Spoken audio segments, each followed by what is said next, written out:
Salut les bleeders, ici Playmaker, je nous retrouve pour la revue des épisodes 33 et 34 de Dynamite Battle. Reversal, la grande contre-attaque et troisième round, Battle Royale. Avant de commencer, je dois vous informer que j'ai été salement spoilé sur un événement important de cette saison. Vous en avez vaguement parlé dans ma vidéo sur Quad Drive, mais un document de ADK Media a fuité sur le net. ADK étant un des studios qui gère le Late Burst, anciennement connu sous le nom de D-Right. Ce document, j'ai vu se balader sur Discord et présenter la saison Quad Drive dans son ensemble, présentant les différents personnages et leurs toupies sous leurs noms occidentaux, du coup leur nom Hasbro, que j'ai remis dans le commentaire de cette vidéo. Nous couchons au passage que Glory Ragnar est bel et bien le nom Hasbro de Greater Raphaël. Jusque-là, rien d'extraordinaire, le document est propre et clean, mais il y a une partie qui a attiré mon attention. Dynamite Battle semble être officiellement divisé en 5 arcs narratifs, et pas 4 comme je pensais. L'arc 1, allant des épisodes 1 à 8, retrace tous les combats de Belle à la Porte des âmes. L'arc 2, allant des épisodes 9 à 16, sont les épisodes où Belle et son groupe partent pour la BC Sol, et où ils rencontrent Free et Rashad, donc ça comprend les épisodes où Basara crée Bahamut et la première apparition d'Ilia. L'arc 3, des épisodes 17 à 26, c'est les Dynamite Battle Tour. L'arc 4, l'arc actuel donc, a démarré avec l'épisode 27, à savoir la fin du combat entre Belle et Rashad, où Bella se détruit, et devrait se terminer avec l'épisode 40. C'est tout simplement les combats entre la Team Belle et la Team Rashad, et les épisodes restants, les épisodes 41 à 52, constitueront l'arc final, avec l'intervention du Blazer de Phoenix, comme je l'avais supposé dans les épisodes précédents. Et là vous allez me dire, ouais mais attends, y'a rien de spoilant là-dedans. C'est vrai, c'est normal parce que je n'ai pas parlé en fait. Mais sachez que ce document spoil la fin de l'arc 4, c'est-à-dire qu'à l'heure où je fais cette vidéo, je sais qui va gagner entre la Team Belle et la Team Rashad. Je ne me cache pas que c'est chiant, surtout que c'est genre le seul spoiler qu'il y a dans ce document, tout le reste c'est que la description assez vague de la saison. Ça m'embête parce que je ne peux plus vraiment théoriser sur certaines choses, et même si j'avais pas pris connaissance de ces spoilers, l'un d'entre vous, voire plusieurs d'entre vous, m'auriez forcément spoilé. Je n'ai absolument rien contre vous, mais chaque fois qu'une news Beyblade apparaît, j'ai droit à des « Eh, t'as vu ?» dans mon espace commentaire. C'est le cas à chaque fois, il suffit de voir le nombre de personnes qui ont parlé de Valkyrie avant que j'en parle dans ma vidéo mise au point de novembre. Bref, ceci dit, j'ai ici quelqu'un de franchement très sympa, et je ne vais pas révéler ce spoiler, ni ici, ni nulle part par ailleurs. Évidemment, je prendrai le soin d'effacer les commentaires de tous ceux qui s'amuseront à spoiler. Voilà, on peut commencer. Suite des épisodes précédents. Il y a 1-0 pour Belle. Basara est prêt pour la deuxième manche et est prêt à mettre au point sa stratégie. De son côté, Belle est toujours aussi confiant, veut absolument faire exploser Bahamut, chose qui, dans mes souvenirs, n'a jamais réussi à faire, donc compréhensible en soi.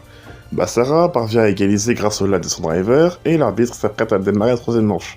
On aura une petite scène que j'ai trouvée assez drôle entre l'arbitre et Belle. J'avoue que ça m'a fait rire.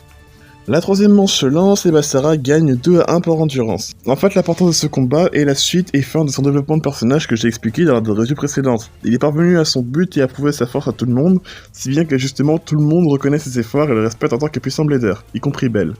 Dommage qu'il se fasse retourner au combat d'après, quoi. Non, vraiment, c'était un truc qui m'a assez choqué, parce que vraiment, les premières minutes de l'épisode, il est en mode... Enfin, on te le montre. On te le montre comme étant quelqu'un de conquérant qui a enfin accompli sa quête, et 2 minutes après il se fait défoncer. Le combat suivant est décidé sera un 2 contre 2, Eva décide d'envoyer Ranzo et Belle contre Basara et Ilia. On reste toujours dans cette optique que Ben n'aura pas le droit de combattre Rashad tant qu'il n'aura pas vaincu les deux autres. Forcément il est facile d'imaginer de garder le combat Rashad contre Belle comme combat final de l'arc. Et on a un mouvement duo entre Basara et Ilia appelé Double Windmill, qu'on peut traduire en français par double moulin à vent.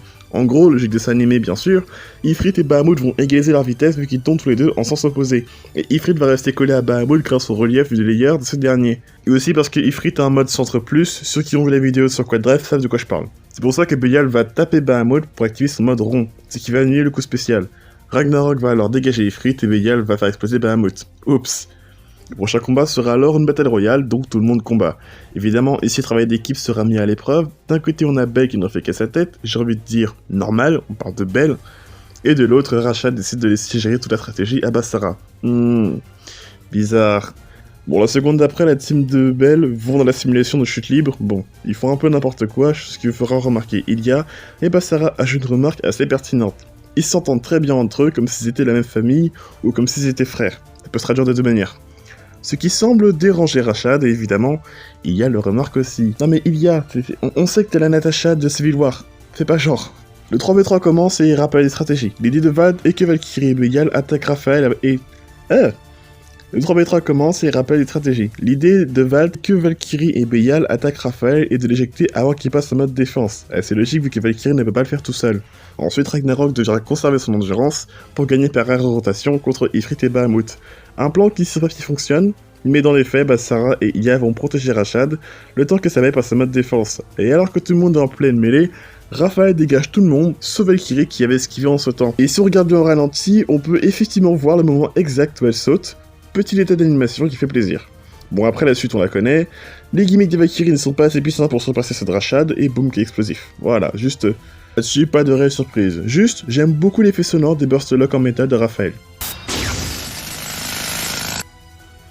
Le prochain combat sera un 1 contre 1 et Rashad annonce qu'il sera le prochain à combattre et désire que son prochain adversaire soit Valt. Il n'a pas l'impression que sa victoire sur Valkyrie lors de la Battle Royale soit une vraie victoire, forcément il a gagné de justesse, et veut en finir une bonne fois pour toutes. Concernant l'épisode 35, j'en parlerai un peu plus en détail dans une prochaine review, mais en gros, il y a un conflit entre Belle et Valt pour savoir qui ira combattre Rashad, parce que Rashad veut que ce soit Valt qui le combatte, mais Belle veut combattre Rashad, comme convenu, logique. Ils ont décidé à travers un combat remporté par Valt par chaos explosif, car il a réussi à forcer le burst lock de Belial, donc il peut potentiellement faire pareil pour Raphaël. Vous avez été nombreux à me demander quel était cet effet chelou qu'on voit sur Valkyrie dans l'épisode et dans la preview, un effet de glitch un petit peu. La réponse est tout simplement dans la miniature. Si vous avez bonne mémoire, vous savez qu'épisode 28 de Cho-Z/Turbo, c'est l'épisode où Valkyrie se brise lors de son combat contre Achilles, et va tout simplement subir le même sort, à nouveau, 3 ans après. Si on met de côté le fait qu'on sait que Valkyrie va évoluer, ces gimmicks ne permettent pas de passer les défenses de Raphaël. Comme je l'ai dit plus tôt, Valkyrie est parvenue à vaincre Belial en forçant le burst lock. Valt est en train de pousser sa toupie au-delà de ses limites, et elle va tout simplement céder, qu'elle gagne ou qu'elle perde contre Raphaël. En soi, j'ai envie de dire qu'il y a, une fois de plus, un manque de continuité. Dans l'anime, pour s'en secret aux personnes, il y a des manques de continuité.